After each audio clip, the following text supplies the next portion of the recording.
By the late 1960s, America was in turmoil. A war was raging overseas. Cities across the country were erupting in protest. The civil rights movement was pushing forward, and one question echoed in the minds of millions of Black Americans. What must we do to live with dignity? Out of this unrest, a new force emerged, not born in political chambers or university halls, but rising straight from the streets, the Black Panther Party. With the striking image of the Black Panther, they organized patrols to monitor police conduct, while launching a wave of community programs. Free breakfasts for children, neighborhood health clinics, screenings for sickle cell anemia. To mainstream media and the federal government, their presence was unsettling, a direct challenge to the status quo. So who were the Black Panthers, really? Were they a bold symbol of Black political awakening, or the inevitable answer to a system built on injustice?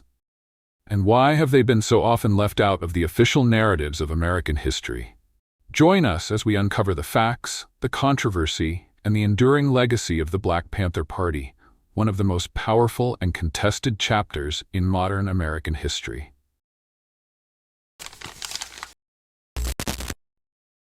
Bobby Seale was born into a world full of challenges. October 22, 1936, Dallas, Texas.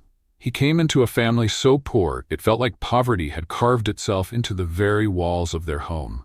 His father, George Seale, was a stern carpenter. His mother, Thelma, stayed home and held the household together.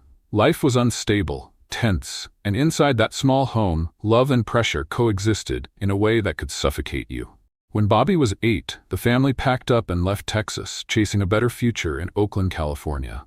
But when they arrived in West Oakland, reality hit harder than anything they'd left behind. The poverty followed them, and now Bobby had to face something new. Open, unapologetic racism. In West Oakland, police didn't need a reason to step into the life of a young Black boy, and Bobby saw it. Day in, day out. In his autobiography, Seize the Time, he remembers those years. The hunger, the constant moving, his father raging with frustration at a world that wouldn't give him a break. It was in those moments that Bobby began to feel it deep down. There was something fundamentally wrong with how this society worked. He went to Berkeley High School, but like so many Black students of his generation, he entered a school system that was never designed for him. Overcrowded classrooms, outdated textbooks, teachers who looked at kids like Bobby and saw no future. In 1955, at just 19 years old, Bobby dropped out. Not because he didn't care, but because he felt trapped in a system where dreaming just didn't seem possible. So he joined the U.S. Air Force, hoping the military might offer something different, a fresh start, something steady. He trained in Texas, then was stationed in Wyoming. But it didn't take long to realize, even in the military, the color of your skin shaped the way you were treated. One day, after a heated exchange with an officer, all the tension that had built up inside Bobby exploded.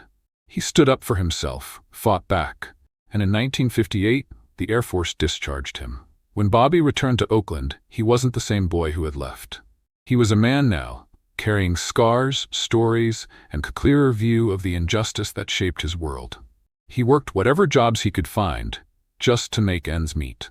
And then one day, at Merritt College, he met someone who would change everything. Huey P. Newton. Huey P. Newton, a name that stands as a symbol of resistance in the history of 20th century social movements, also grew up facing immense challenges, not unlike Bobby Seale. Born and raised in Oakland, California, Newton didn't come from a wealthy family. From a young age, he encountered adversity, struggling to overcome the economic hardships faced by his family and the systemic racism surrounding him. Newton graduated from Oakland Technical High School in 1959, but few knew that, at that time, he couldn't read fluently. It's hard to imagine how someone would rise to become a pivotal figure in the Black civil rights movement, starting with self-teaching. Incredibly, Newton taught himself to read using Plato's Republic, a famous philosophical text, not your typical textbook or novel. He delved into the ideas of justice, morality, and the ideal state, drawing from these concepts not just knowledge, but a profound sense of empowerment. His journey of self-education allowed him to develop sharp intellectual insights into society and justice. After graduation, Newton enrolled at Merritt College in Oakland. It was here that he began his formal higher education journey, But in a city where the black community was continually marginalized, Newton wasn't just looking for academic knowledge. He also joined the Black Student Union, an organization that aimed to uplift and empower the black community through education and activism. Through discussions at the Black Student Union, Newton's political consciousness underwent a dramatic shift. He met Donald Worden, an activist and lawyer, who broadened Newton's understanding of power, identity, and the politics of race. Newton soon realized that the black community, both in Oakland and across the country, was being treated as a subjugated minority, constantly oppressed by external forces, the police, business elites, and local governments. This realization pushed him to believe that self-defense, resistance, and community empowerment were essential to achieving justice and equality. Then at Merritt College, Newton met Bobby Seale. Together, they found common ground in their commitment to the rights and protection of the black community. They began to dream of a larger movement, a collective effort to stand up against social injustice and defend their community from systematic oppression.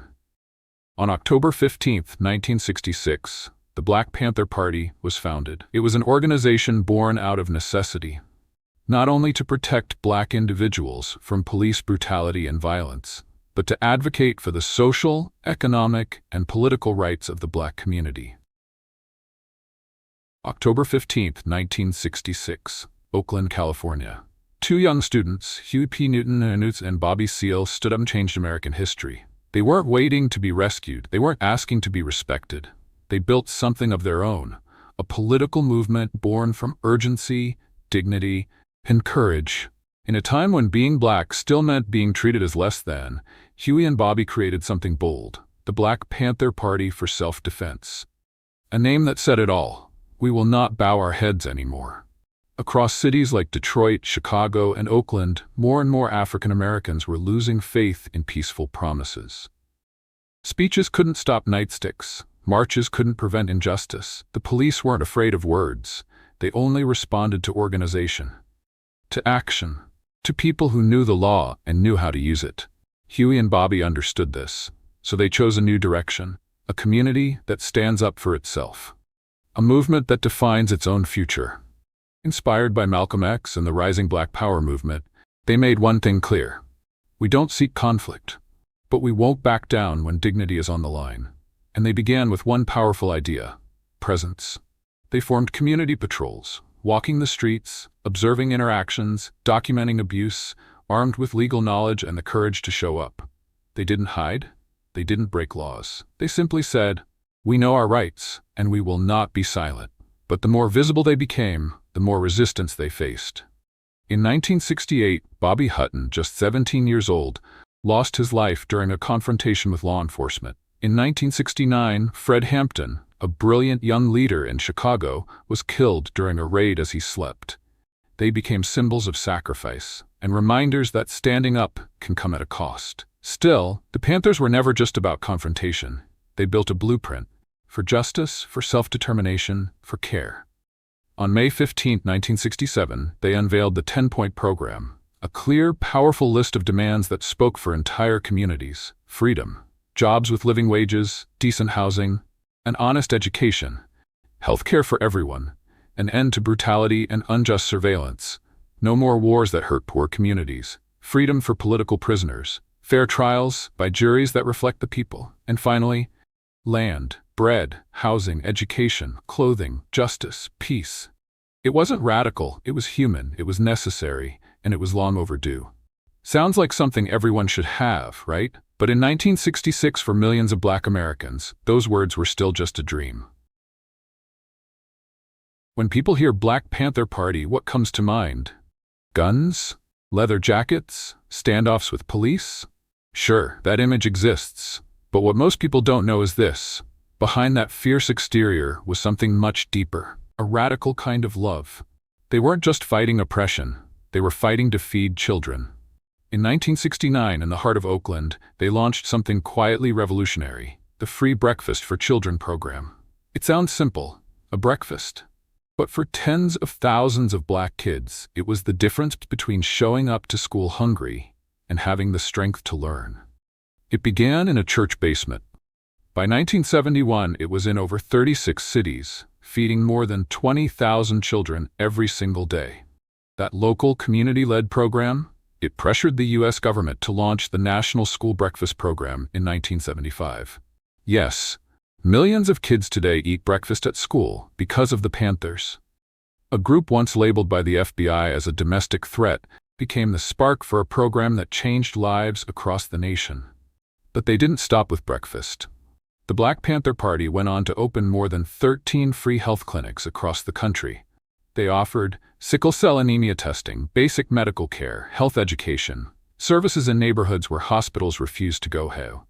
In communities where healthcare was once a luxury, they made it a right.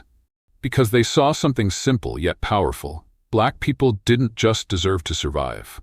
They deserved to live, with health, with pride, with dignity. And as more Black men and women stood tall, embracing their skin, their hair, their history, Black power wasn't just a phrase anymore. It became a feeling, a movement, a truth. I am Black, and I am proud. The Panthers helped spark a cultural shift, and they weren't alone. From the Black Workers' Congress to the Black Women's Liberation Movement, new voices rose up with a shared message. We're not waiting for a miracle, we are the miracle. And to spread that message, they created something powerful, a newspaper. The Black Panther, the party's official weekly paper, launched in 1967. By 1970, it was circulating 250,000 copies every week. No social media, no viral tweets, no digital ads. Just people, walking block to block, hand to hand, sharing stories, exposing truth, building connection. This is our voice, this is our truth. Read it. But let's be honest, no revolution ever comes without a cost. The Black Panther Party changed lives, but they couldn't escape the full weight of the system determined to break them, both from the outside and from within. The FBI didn't just criticize them, they labeled the Panthers as the greatest threat to internal security in America. And they followed through, not with debates, but with action. Through a covert operation called COINTELPRO, FBI Director J. Edgar Hoover launched a campaign of sabotage, infiltrations, surveillance, forged letters, and psychological warfare. In some cases, it went even further. December 4, 1969. Fred Hampton, a rising Panther leader in Chicago, was shot and killed while he slept. Mark Clark, another Panther, died beside him. The raid was coordinated by the FBI and local police. Many called it an execution. And to this day, it remains one of the darkest moments in American civil rights history. But perhaps the most devastating part? COINTELPRO didn't just attack from the outside, it caused rifts from within. When you don't know who to trust, when comrades start suspecting one another, when false messages are planted and paranoia grows, unity crumbles. And that's exactly what happened. One of the deepest divisions was between Huey P. Newton and Eldridge Cleaver.